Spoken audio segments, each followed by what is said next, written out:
Sir, you can start now. Sure, thank you. So, hello everyone, good morning. I am Urvish Khandelwal from Mind Connect. As already told us about us, so we are basically an organized institution which works in the infamous gap that exists between the academics and industries, and we work on various skill development programs for the student community. First of all, I'd like to thank Mr. Olagada sir for giving me this opportunity to conduct this and reaching a lot of students like us. We always want to reach a lot of students and bring a little change, a positive change in their lives. And so, thank you, sir, for this opportunity, first of all.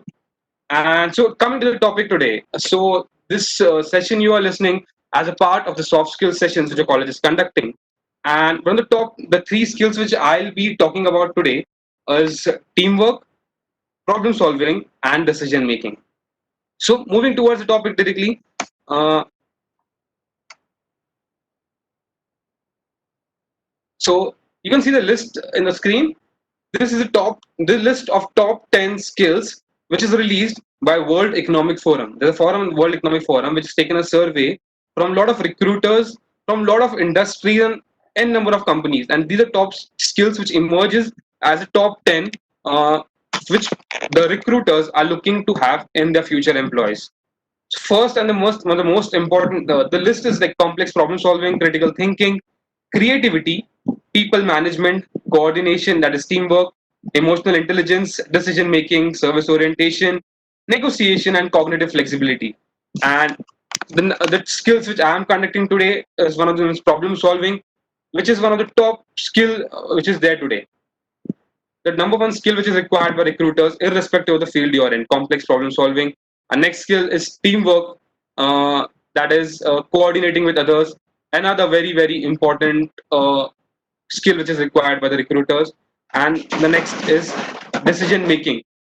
Decision making is again one of the most important skills. So all the three skills which I'm conducting today is very important from the point of view of your future jobs or future lives. So beginning with our first skill, teamwork. So basically, what is a team? Uh, as you all know, we all of have various occasions when you're working on a team. For simplest example, when you're working in, you're a science students now, you're working in the lab for practicals. So you all work for certain practicals. Two or three people work in a group. So that is also a team. More than two people who are working towards a common goal, towards a common objective. That is called as team. And what is called as teamwork? So teamwork implicates the combined action of a group, especially when effective and efficient. ಅಂದ್ರೂ ಇವರು ಬರೀತಾರೆ ಓದ್ಕೊಳಕ್ಕೆ Okay, so whenever teamwork, so there's an action of a group. When you're working in a team of two or three people, and when you're working in a team, the output should definitely be more effective and more efficient than you're working alone.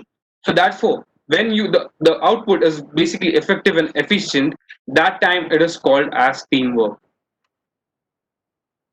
Now I'll tell you about the secrets of great teamwork. Definitely, in every walk of life, as I said, right from a college to the industry you'll be working in, to anywhere, your families, you have to. There should be a great teamwork everywhere, right? So I mean, to be successful, be succeed in teamwork, there are four secrets of teamwork, which I'll tell you today. So first one is compelling direction. You know, the foundation of every great team is based on the direction. The direction of a team, or it energizes, its orients, and engages its members. Any team, I mean, right from right, even if you people are working in are studying in a college, so now you have a direction. You want to complete your 3 years of graduation, and you want to get that degree.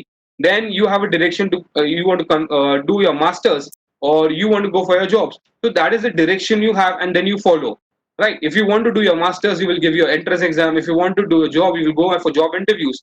So because you know that path, because you know that direction. So definitely, even team, they should know the direction they are working in. If they have no direction, they have no explicit goals they are sharing, so your team will always go haywire, and that leads to destructive dynamisms in the team. The next point is a strong structure, right? I mean, everyone is not good at everything, but everyone is good at something. Each one of us possesses one or the other strengths or qualities which is different from others, right? So when we form a team, the strengths of different people come together, and definitely we form a more stronger combination.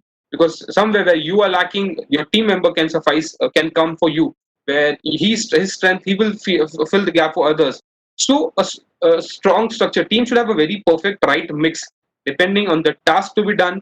And where there's a right mix, even when you're working to in an industry, even in a college, you see there are people who come from different cultures, who come from different cities, right? And they bring behind them the culture, the knowledge from their cultures. And definitely, because of a good structure of a team, there is a lot of knowledge sharing always happening, and you always get to learn a lot of new things. Next is supportive context. When definitely you're working in a team, you have to be very, very supportive. Having the right support first from the team members is very, very important. If your team members do not support each other, the team won't be able to function properly, right? So the internal environment, the internal context of the team and the external environment you're working in should be supportive to your goals, to be supportive to your teams. Only then the team can work. And the fourth quality for successful teamwork is a shared mindset. The three qualities previously I spoke about right now have very traditional qualities which have been there since years. But with the current times, especially during today's times where there is virtual teamwork has come into existence, the last 4 years we were under lockdown and we've seen the virtual teamwork has come into existence. People, the teams, I mean everyone, right from your faculties to your student, everyone is working from right from their homes. Imagine putting up the sessions like these, sitting at your home, virtually coordinating with others is such a big task, and this is come into a lot more what to say more in importance today. So what happens is when two people are working from two different places, there comes a competition feeling, us versus them feeling in a people, and also there is a lack of information because you are not together at a single place. You do not know what the other person requires, and so the information passing is very. I mean, there's a not the complete information always passed, and this lack of information can create different problems in a team. So the team needs to have a shared mindset. Their mindset towards working towards that direction should be similar. They should have the same mindset. So basically, therefore, the secrets to have a great teamwork: compelling direction, strong structure, supportive context, and a shared mindset. Now we'll see the importance of teamwork. First one is increased creativity. Definitely, when four people are working on a problem, you get to listen four different perspectives for that problem. Definitely, your creativity increases. You get a different views to look at a single problem or single situation from your team, right? So your creativity increases, learning and self growth. Definitely, there is a lot of learning and self growth because, as I said, someone is good at one thing, you are good at something, so you'll exchange your strengths, you'll exchange your knowledge, and therefore there's always a lot of learning and self growth. A satisfied team is always happier. If the team is working, the output is very effective, the conditions are supportive, there will be always satisfied and happy teams. And more than when you're working individually, when you accomplishment in a team is more definitely more satisfying and gives you more happiness, right? Accountability. When you're a team, you have been assigned a role and you take up a responsibility, you become accountable. You hold the responsibility for that task, so you become more and more accountable, right? Next is feedback and differing objectives. For example, you four people are working in a group for a practical, right? And one of you all makes a mistake. Now when you're working in a team, the other partner, your other team member, will tell you you have done this wrong, and you can immediately you get the feedback from him, and you can correct yourself. Otherwise, what would have happened in regular if you are working alone? You made a mistake. Your directly professor looks at the mistake. Your marks will be cut for that, right? So you get a feed when you're working in a team. Your mistakes can be you can get feedback for your mistakes or where you're going right or wrong from a team. So that definitely helps.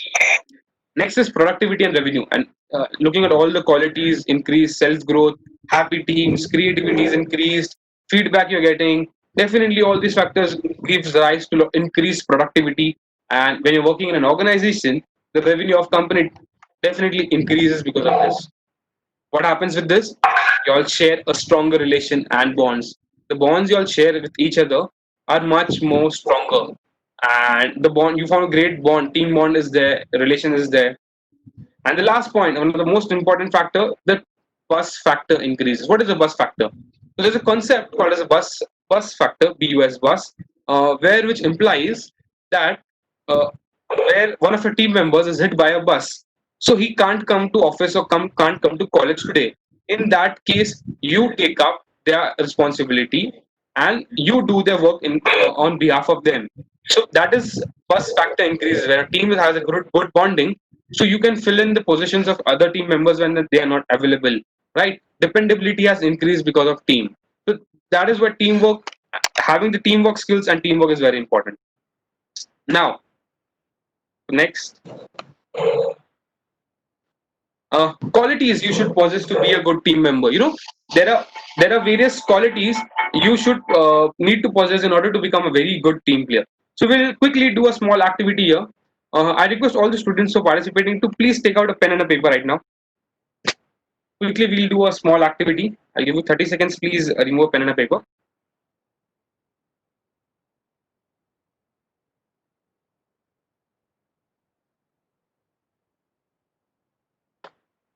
Okay, so this activity is about what qualities you should possess as an individual now learning, or you will be preparing for yourselves for the industrial world. What are various qualities you should possess as a team player? So we'll do a small activity. I'll put a list of various skills which are required to be a very good team player. Now what you have to do is you have to read that quality, you have to introspect yourself and check whether do you possess your quality, this quality or not. If you possess the quality, give yourself a 10 mark, 10 points.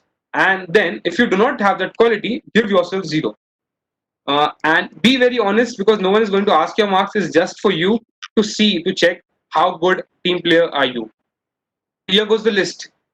The first point, you understand your role and take responsibility of that. When you're in a team, you should always understand your role and take responsibility of that. As you saw, accountability, responsibility is one very important when you are in a team. So you can rate yourself out of 10, and if you possess this quality, give yourself a 10. If you do not possess this quality, give yourself a 0. It is why do not hesitate while giving a 0, because that will help you learn. When you look back after the session, you'll understand what qualities you are missing, and definitely you can work on that. So be very honest and grade yourselves. Next, you welcome collaboration. What is collaboration? Two or more people coming together to solve a problem. That is collaboration. So when you're working in a team, you should have that collaboration, and you should always be open to collaborate. You help in the third is you help in problem solving. Problem solving, when in a team you get a problem, you always help. You do not say that is some suppose the other team member has an assigned task and he faces a problem in that task. You should always help him in completing that task. You cannot say that it is his task, he will do it, because you are a team, you have to help. You should be flexible, right? Flexible is one of again a very important quality to have. You should be flexible to work with team members. If you have personal grudges with someone, that should not come in between of a team. You should be flexible to work. You should have a positive attitude. Definitely for any walk of life, positive attitude is one of the most important thing to have. I mean, you should work with a lot of positivity. uh, Next is you stay committed to the team. Commitment to the team is required because that builds trust. The more committed you are to the team, the more trust you will build in your team members, and that will definitely lead to success of the team. So be committed to the team. You offer help to your team. As I said, uh, problem solving was different. You help in problem solving. You offer help, like if you have assigned few tasks, so you divide that task amongst each other, and you offer help to your team. Like if you have finished task earlier, you offer help. Yeah, you can ask him to help. I mean, you can ask him to help, or you can help them. So that helping nature requires, and that increases your efficiency, right? Or team efficiency as well. You listen actively to become a good leader, to become a good person, a good what do you say, a motivated person. You always need to listen actively. Whenever you listen actively, you understand, you analyze. To have an analyzed mind, and a research mind, you should always listen actively, right? Next, you respect your team members and celebrate their success. Definitely you should respect your team members. When you give respect, you get that respect back from a team member, and that respect will definitely be a very good driver to the team. And you communicate to the team. whatever you feel, whatever your hindrances, whatever your suggestions are, should always be open and communicate to the team, right? You should not keep things to yourself. You should communicate to the team. So these are various 10 qualities you should have possessed to become a very good team member. So quickly rate yourselves, guys. Out of 10, whatever qualities require, mark those qualities and give yourself the marks. And check where do you fall. How many marks do you get out of 100? This will help you realize which qualities you work in. You can note down the points and whatever qualities you think you're missing, you can definitely work towards those qualities. I hope everyone is understanding what I'm trying to say. That's a virtual I can't see, so I'm not able to understand what people, reacting. So the next skill is problem solving. As we saw, the number one skill required by all the recruiters is problem solving. Problem solving in any walk of life is very important. Now, what is problem solving? So, see the definition: the process of finding solutions to difficult or complex issues. What is the problem solving? You have an issue in life, issue at a workplace, issue at a college life. You have a simple, a difficult, or a complex issue. You find solution to that problem. That is called as problem solving. So wherever you stuck at, wherever whatever problem you are at, you find a solution to that problem, and that is basically problem solving. So problem solving is basically has two various. I mean, one is simple problem and one is a complex problem. So simple problems always requires a simple solution. Right. I'll tell you about this next slide. So first, before moving to that, I showed the first in the first screen was the World Economic Forum. I just said one of the most important qualities problem solving, and in this stats, you can see in this stats uh, that how important skill problem solving is. I mean, these are various skills which were asked to recruiters, and all the other skills were rated as 15 and 17%, but the problem solving skill was rated high as 36%.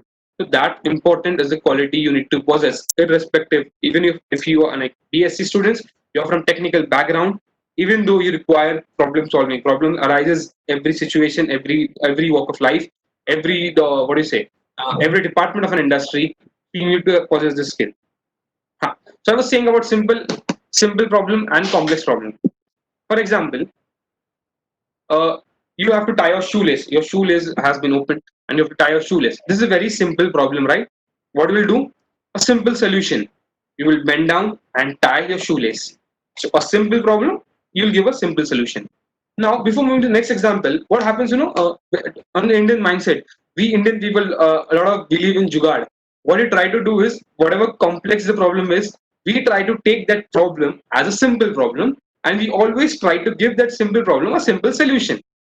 But what happens is, when we give simple solutions to a complex problem, the problem might be very complex, but we take it as simple and we give simple solutions. What happens is, because of the simple solution, we get into position we have another simple problem. Again, we give a simple solution, right? I'll show you. I mean, you'll understand the demonstration. First, the example is like, suppose, for example, Samsung is a mobile company. It has launched a new device, and thus the service center now are overwhelmed with calls, right? So they are getting a lot of calls today. So what is simple? The problem arises here. The problem we see is service center is overwhelmed with calls. So we take it as a very simple problem. Okay, there are a lot of number of calls. We give it a sim. This is the problem we got. So we give it a very simple solution. What we do? We take training and pick up call faster. So there are a lot of calls which are coming. So we'll give the people in the call center who are managing the calls a training, so that the calls which they were closing in 30 seconds, now they will try to close in 20 seconds. So the time is decreasing now. So the effectivity, productivity increase. Right? So we gave a very simple solution to the complex problem. Now, what happens is, we gave a solution of taking up training. Now we have another problem, that is coverage.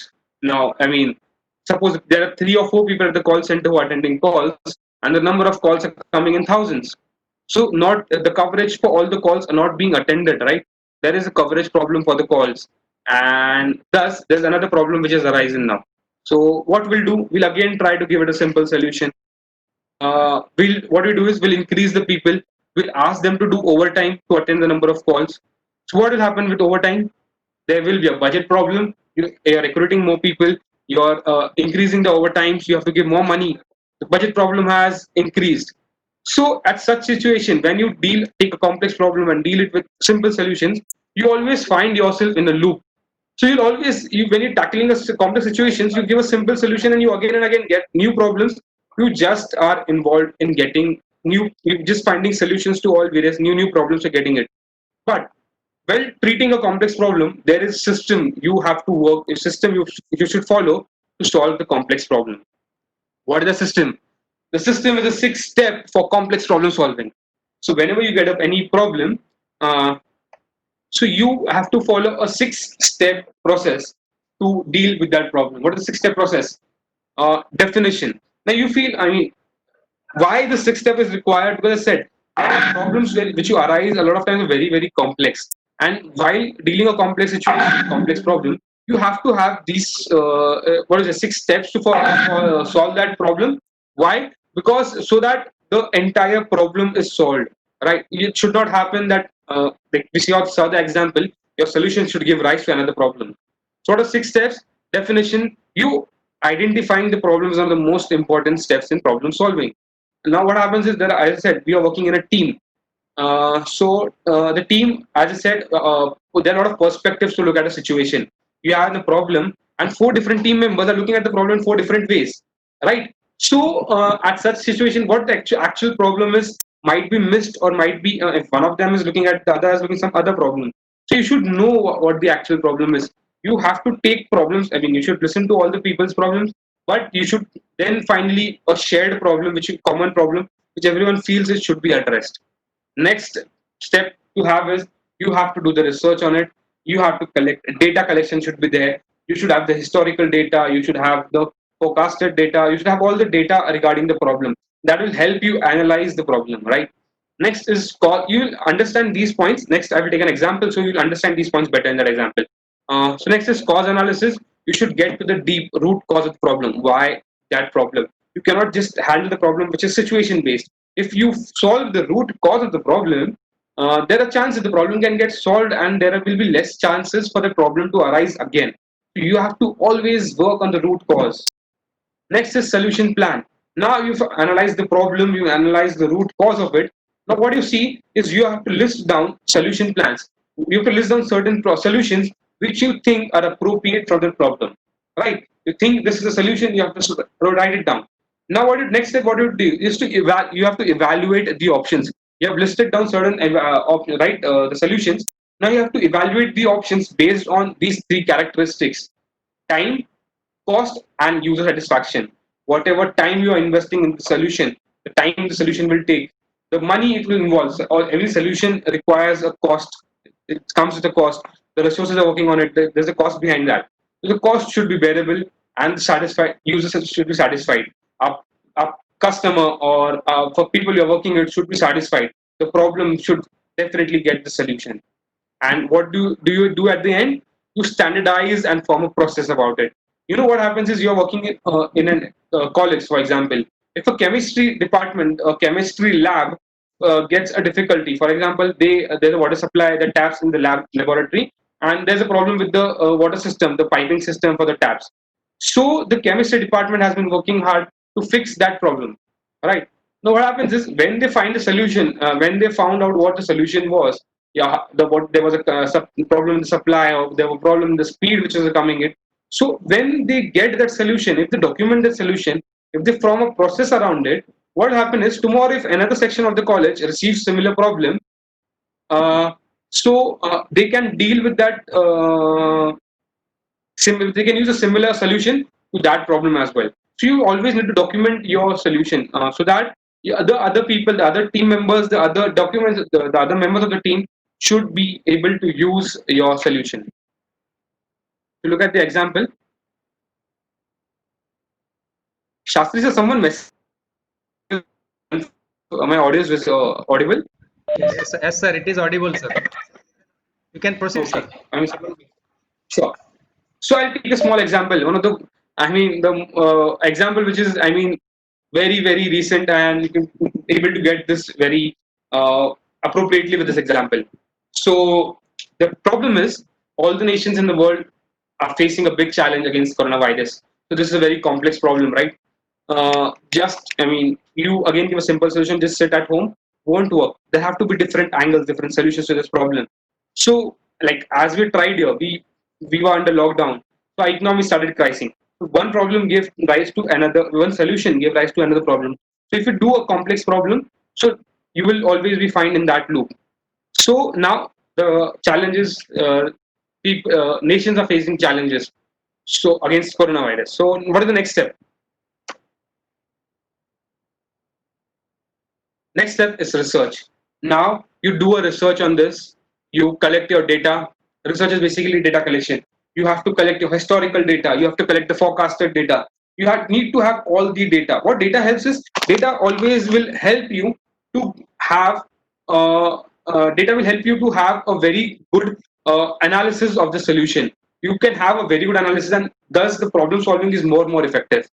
So we can ask various questions, we can have data of various things. Which organs does it affect? What are the symptoms? How is it transmitted? What drugs were effective on it? What is the number of what is the transmission rate? What is the doubling rate of the virus? Virus is doubling in how what speed? So all this data you should have. That will always help you to get to the root cause and give solution. So next, what is this? Is the root cause, the cause analysis. So, what is the to tackle the problem of coronavirus? We have to tackle what how we'll tackle this. It's a virus. Why we will ask a question why? So it's a virus which is spreading by transmission. This is a cause. It is the virus is already spread in the world. So we can't stop the origin of the virus. It is already present. So the main problem right now is it is spreading by transmission. First is human to human transmission or surface transmission. So you analyze these are causes of why the government is facing challenges because a lot of number of people are getting affected because of this. So this you analyze as the causes, and next you give a solution plan. So what are various solutions the government thought of? The government applied. First was lockdown. Next, awareness of do's and don'ts. I mean, you were said to sanitize yourself, wash your hands regularly, wear your mask, sit at home. I mean, there are a lot of increase your immunity, have healthy water, and a lot of healthy milk, and a lot of various solutions which were given to tackle the problem. Right.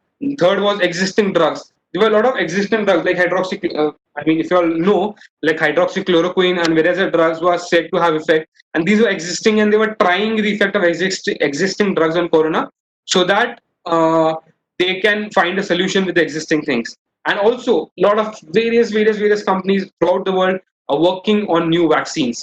They are trying to develop new vaccines for that. So these are various different solutions you've given to the problem, right? Now, let us evaluate the solutions which you gave. We gave we now we have to evaluate the our solutions based on time, cost, and user satisfaction. So time, cost, and user satisfaction. The number one problem we solution we thought was of lockdown. Time. So based on time, lockdown was definitely needed that time, right? For to solve the current problem, lockdown had to be executed. Uh, so based on time, so this was a very good point based on time. But lockdown involved a huge cost. The cost of the economy was huge, which was faced due to lockdown. So it was based on the cost. It was not a good based on cost, not a good solution. So definitely, we have started. Even the cases rising, we have started open up. A lot of parts of India started opening up back now. So because of the if that was not a good solution, so we have to what do you say evaluate it, and we have to check it from time to time. So now the lockdown is over. Satisfaction of the user, definitely we sitting at home are not satisfied for few days. Okay, later we started feeling we have to get out. We were very restless. So user satisfaction was very less in the solution. Next, awareness of do's and don'ts. Definitely, at that time, people started washing their hands, wearing face masks. The transmission spread of transmission was decreased. There was not much cost involved.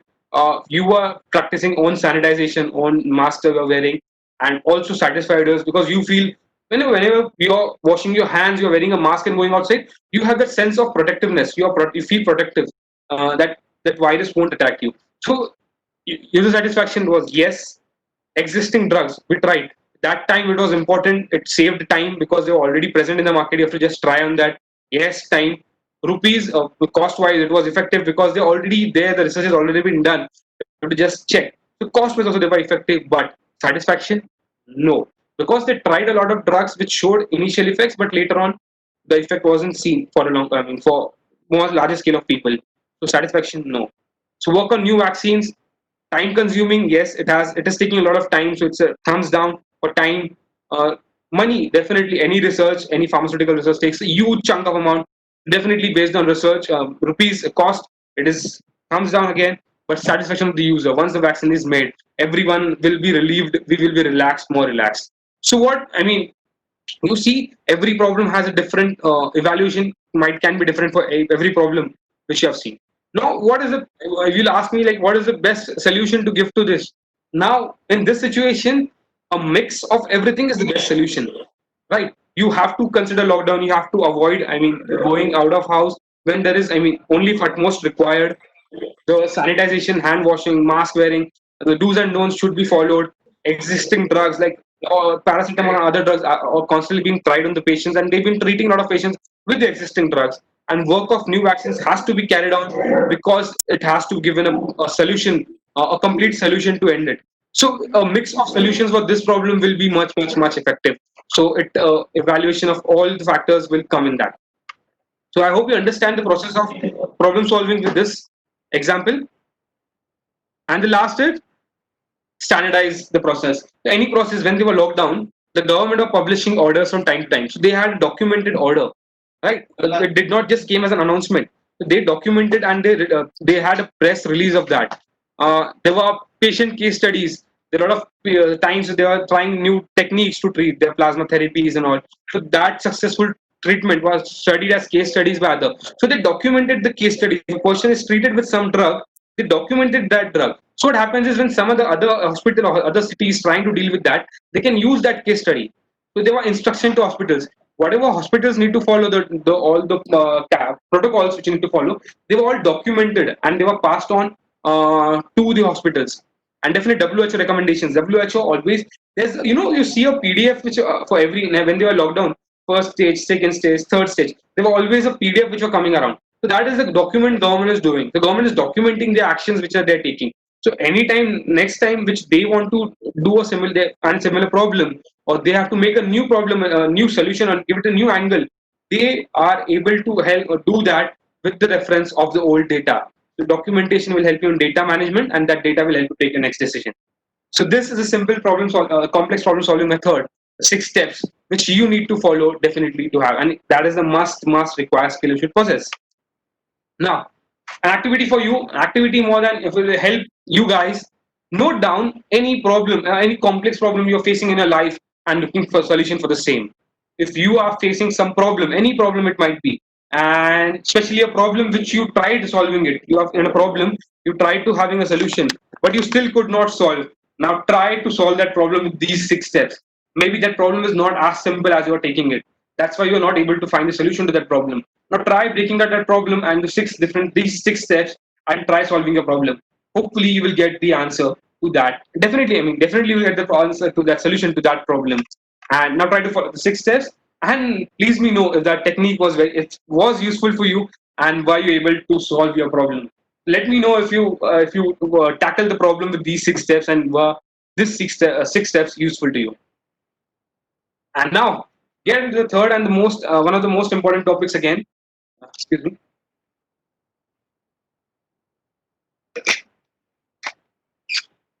Sorry. So, third point is decision making. So, what is decision making? Selection of a belief or a course of action among several possible alternative options. Right? Uh, you there is we decide a belief. What while we take a decision for anything, what do? We select a course of action. We decide we will tackle this problem in this way.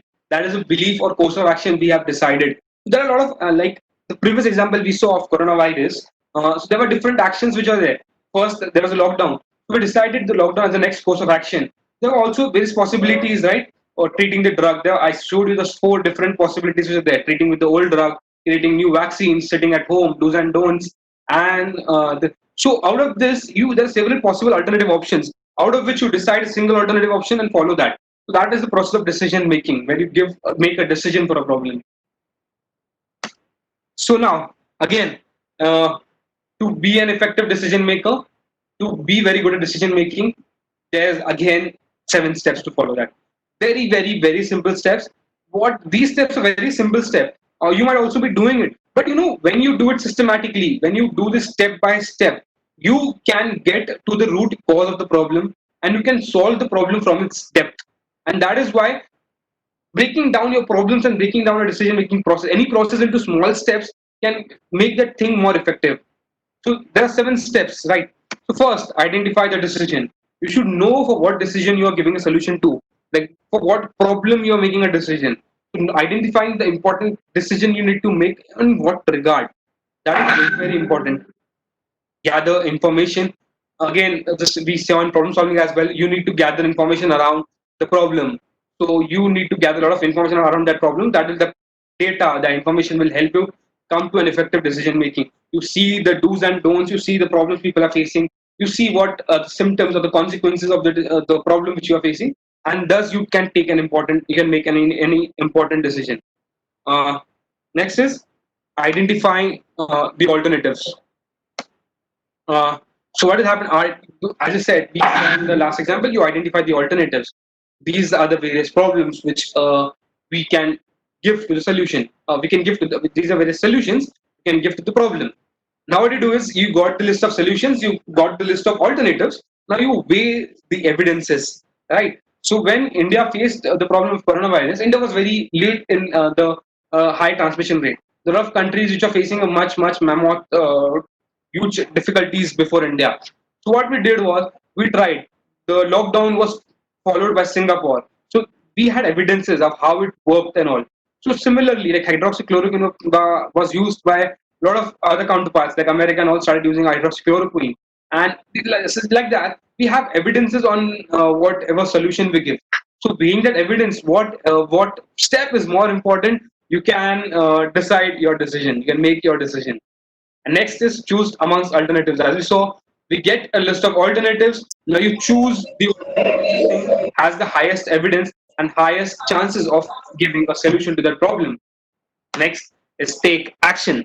And quickly, when you've decided you have to do this, you take the action immediately. And what do you do after taking action? You evaluate and review, right? We had lockdowns, number lockdown 1, lockdown 2, lockdown 3, lockdown 4. So we are evaluating. While we in the first lockdown, entire India was shut. In the third lockdown, they started opening the green parts, the green zones. In the fourth lockdown, they started opening the orange zones. So they were different. They're evaluating their decision and they're making the next decision on that. Now, to understand this more effectively, we'll take another small example, which is very. I mean, you can relate this to this example of very closely because you've been undergone to this decision making process.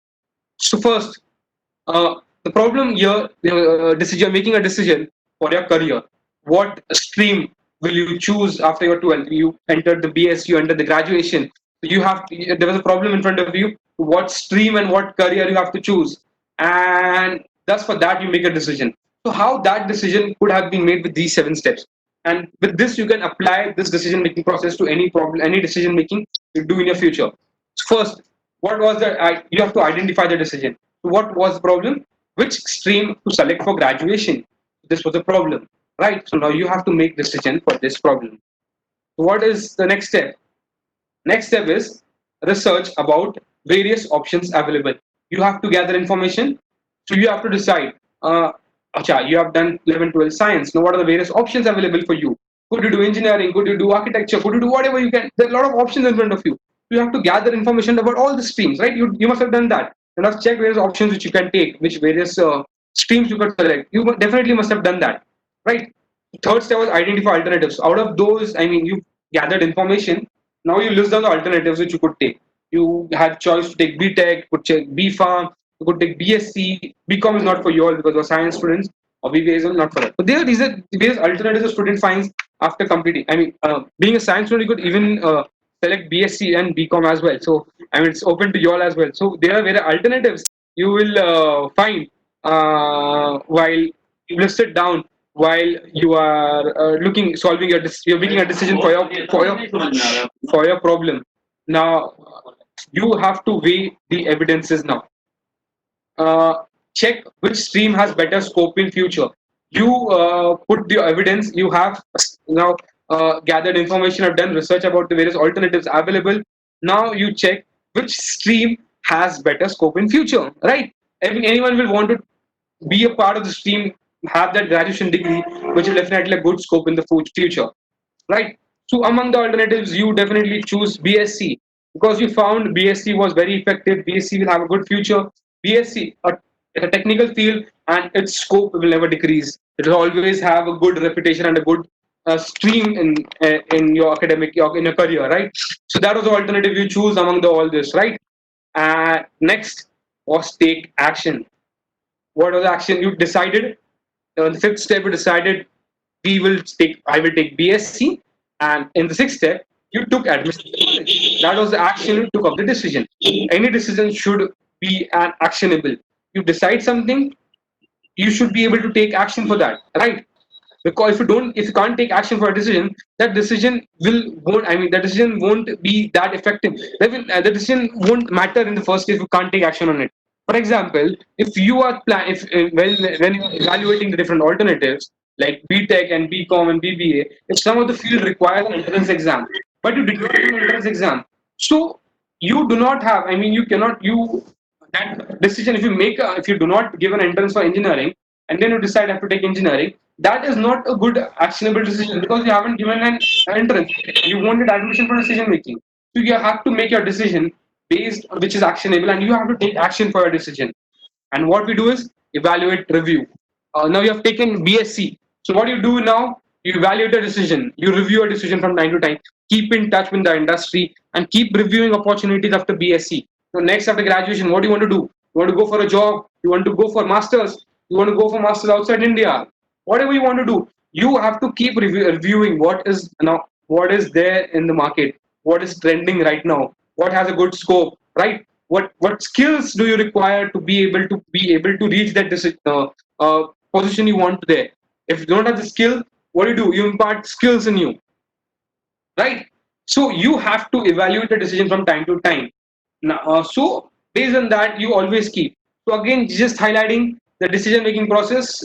Identify the decision, gather information, identify alternatives, weigh the evidence, choose amongst alternatives, and take action. And what you do at the end, evaluate and review your decision, and always work towards making a decision right. uh, in a similar way, now make a decision about your next step after BSc. Look for alternatives, research them, consider your choice, and then try to work towards the decision you make. Now, after BSc, it is the best time right now to check what is the next step. You had all the time right now, so you have to decide what the next step. If you want to go for MSc, right? You have to list down the factors. Okay, for MSc, what are the points I'll require? Which is the entrance exam I'll require? Which college I have to go in? I'll come in the same college. The various points will require, right? So what do you want to do? So just today, spend some time. You learn the process of decision making. Now make a decision about your future. Make a decision about a career today. List down various alternatives you could do. Research them properly. Going for MSc is the best option for you. Research them. What do you want? Consider your choice. What is your passion about? What is your choice about? While making any career choice, any decision, you have to consider your choice, right? Consider your choice and then try to work towards the decision you make. I try to follow the above 6 steps and find a solution to your problem. And please let me know if the technique was you. Again, I'm saying I'm we are spending time in the session. I'm trying to inculcate certain skills in you, and but it's important for you also to get those skills in you. So please, get in touch with me after the event and let me know if these whatever skills I've taught you, whatever the methods I've taught you, what the steps I've taught you, were you able to use it in your life? Were you able to get a solution to your problems using those skills? And last, for decision making, I'll say, Ratan Tata famously said, I don't believe in taking right decisions. I take decisions and then make them right. Right? So whenever you are in a situation, you take decisions. Whatever decision you take. Now you are in BSc. You have taken that decision. Now sometimes you might feel that you might introspect if this decision was right or wrong. But there is no looking back. You have taken the decision. Now you have to make that decision right. It is up to you. Now, once after taking decision, it is up to you how you make that decision sound correct. So whatever is required to make that decision correct.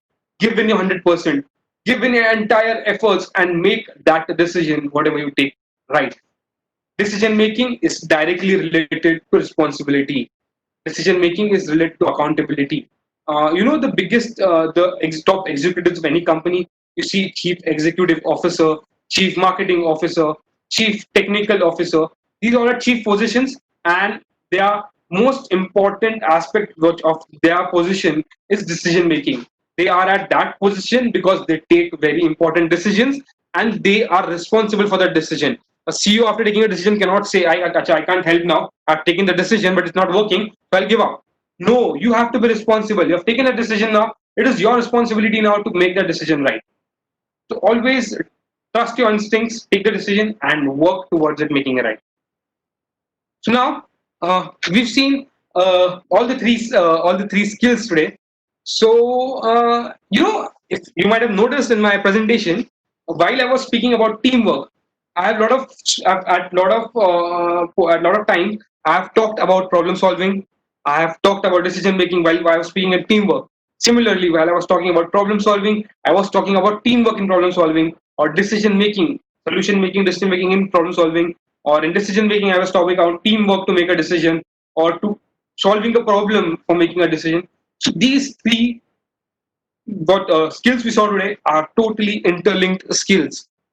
These are totally interlinked skills, and third arrow is missing, but these are all interlinked skills. A teamwork is required. I mean, any teamwork, you will solve a problem in a team. The team will always help together solve a problem, and they will make to solve that problem. They will make a decision. So all these three skills are interrelated. You need to have these skills. To have a good teamwork, you have problem solving and decision making skills. To be a good decision maker, you should be very good at teamwork and good at problem solving. To be good at problem solving, you should know to take the important decisions. You should know how to be a good teamwork, good team player. So you saw all the three skills today. Now I guess you know. I mean, while I was speaking out of various first teamwork or then problem solving and team decision making, you all might have understood what are the various qualities that you are lacking right now in you, or where you have to work towards it.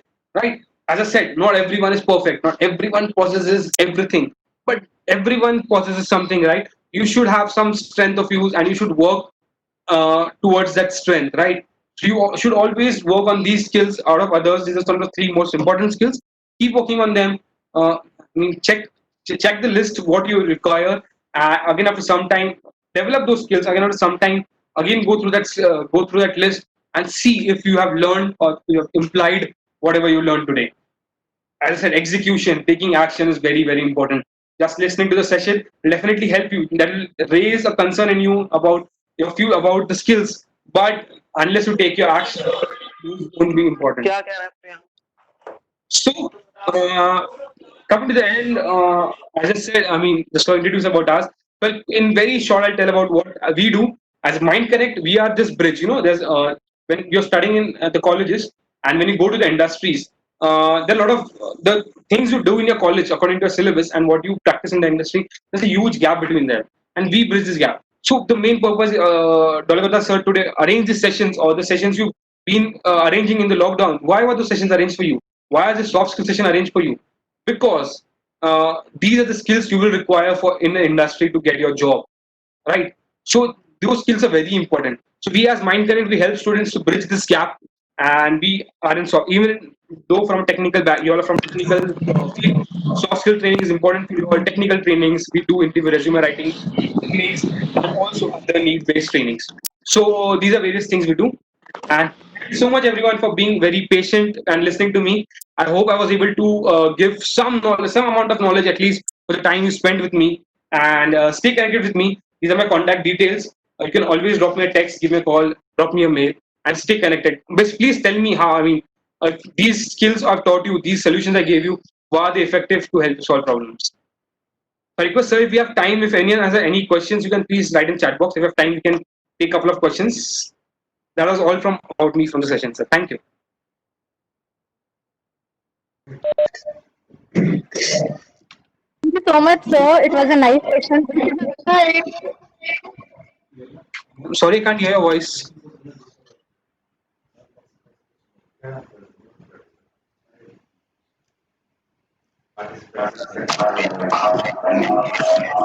Mute ಮಾಡ್ರಿ ಎಲ್ಲರೂ mute.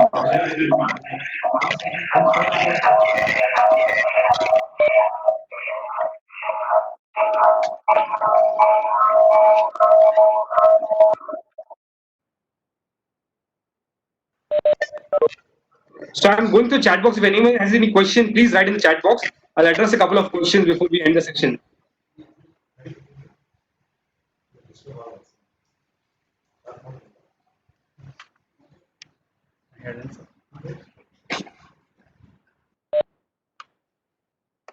Thank you, So, sir. yes. Very informative session. Thank you so much, ma'am. Wonderful, wonderful. Thank you, Mr. Urvish Khandelwal, sir. It was very impressive and excellent. The topics which are covered. I hope all the participants have been benefited. Now, uh, our beloved principal sir would like to say something about this. Sir,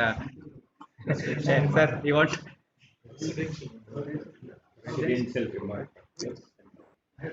Now, over to Donegoda, sir. ನನ್ನ ಹೆಸರು ಸ್ವಲ್ಪ ಸರಿಯಾಗಿ ನೋಡ್ಕೊಡ್ರಿ.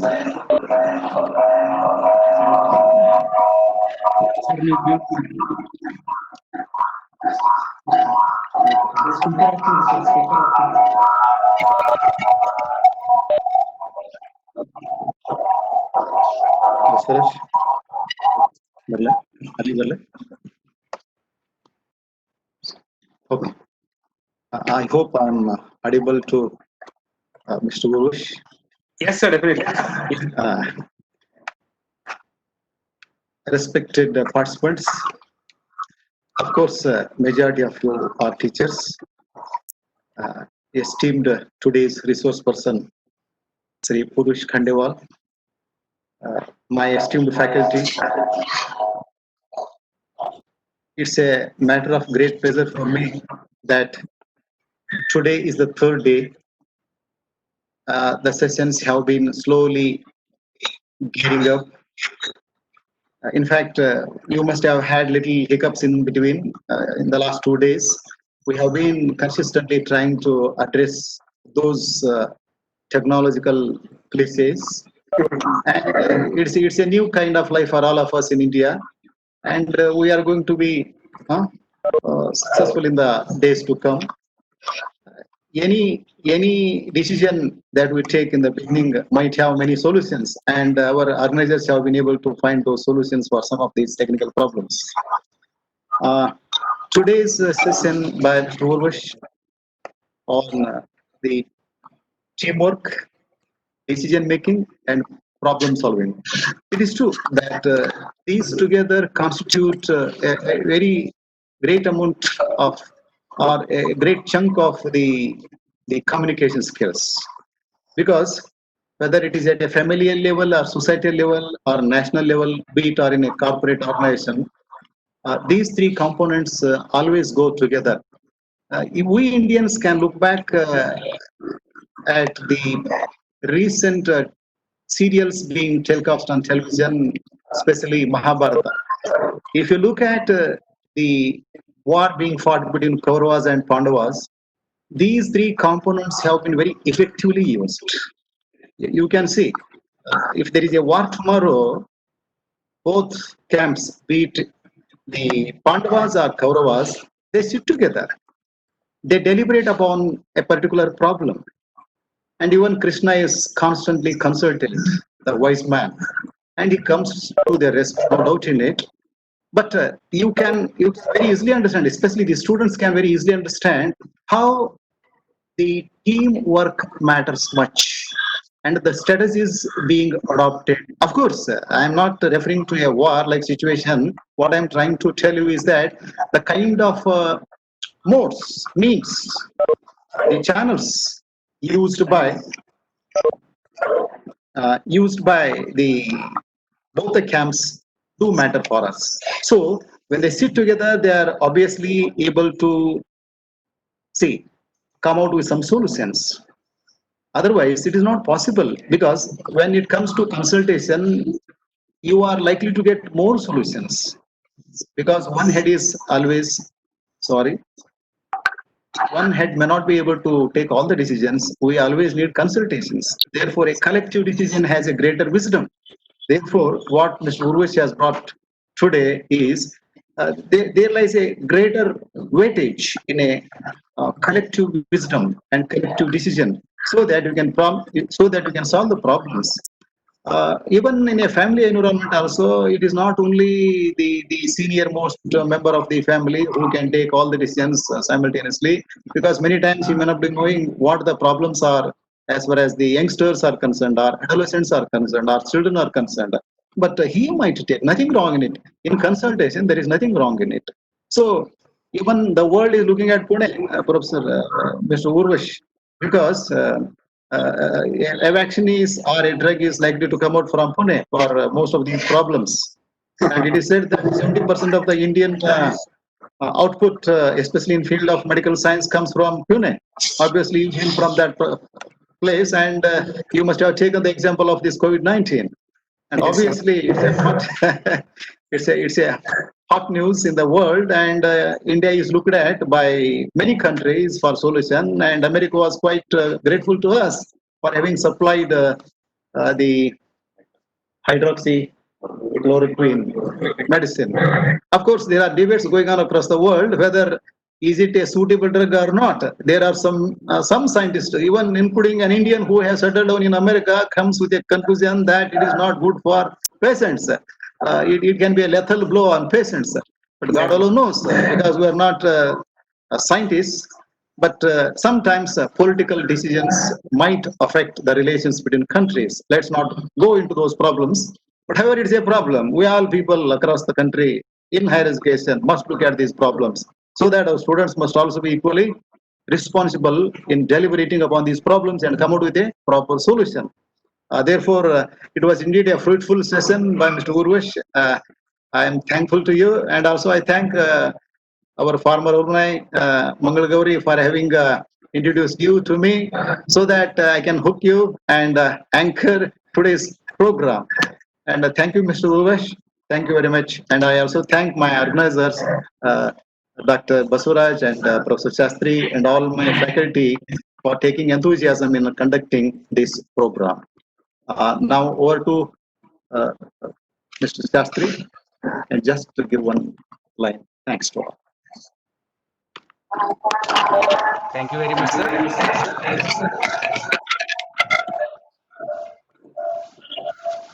I thank all the participants and Mr. Urvesh Khandelwal. I hope it was very good session. Again, we meet tomorrow on same time for day 4 session. I thank you one and all. Thank you very much. Thank you. Thank you, sir. Thank you to all.